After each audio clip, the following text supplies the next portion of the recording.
Di tanggal 1 Oktober 1965, situasi kalut pun menerpa sang presiden, yaitu Presiden Soekarno, pasca meletusnya G30 SPKI.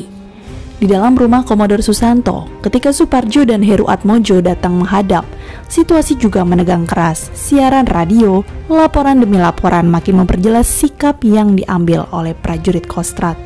Bung Karno mendengarkan semua laporan, lalu termenung. Omar Dhani pun menunggu. Dr. Leimena menghela napas.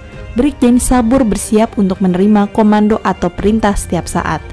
Laporan Bambang Wijanarko mengenai pertemuan dengan Pangkostrat lebih memperjelas secara konkret, karena Bambang Wijanarko bertemu secara langsung dengan Soeharto. Sebelum tengah malam, kata Bambang Wijanarko, mengulang. Sebelum tengah malam, Pak, tak ada yang bereaksi.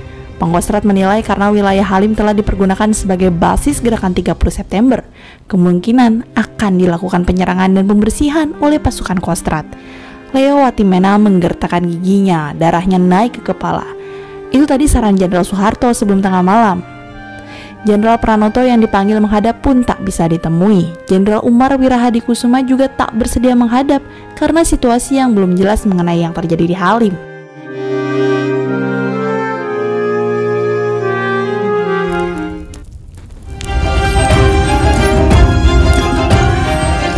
Saya sekarang sebagai yang tertua dalam TNI yang tinggal akan meneruskan perjuangan kamu. Sebagai pahlawan menghadaplah kepada asal mula kita yang menciptakan kita.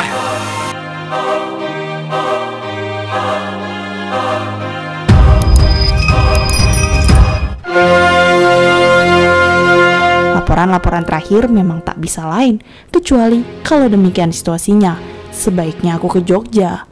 Omar Dhani berdeham kecil. Kami menyarankan sebaiknya Bapak terbang ke Pangkalan Iswahyudi di Madiun.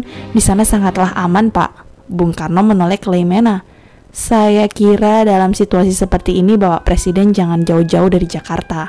Kami kira memang demikian, Pak. Sabur memperkuat. Atau ke Bali, Pak, kata Suparjo.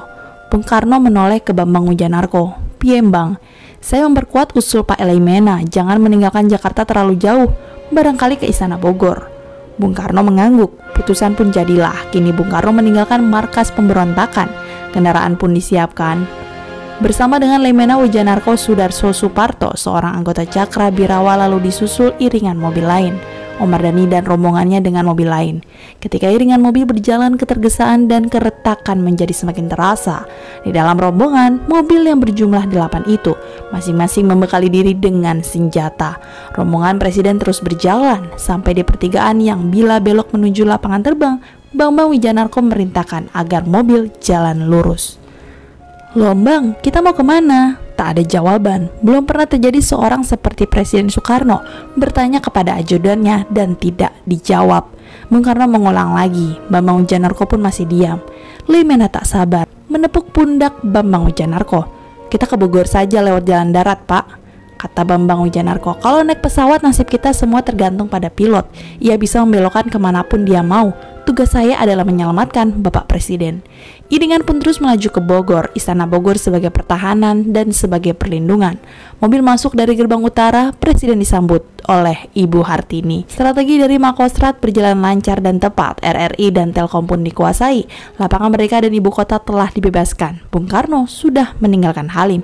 Tetapi babak yang lebih seru dan keras pun menunggu sang pasukan G30S.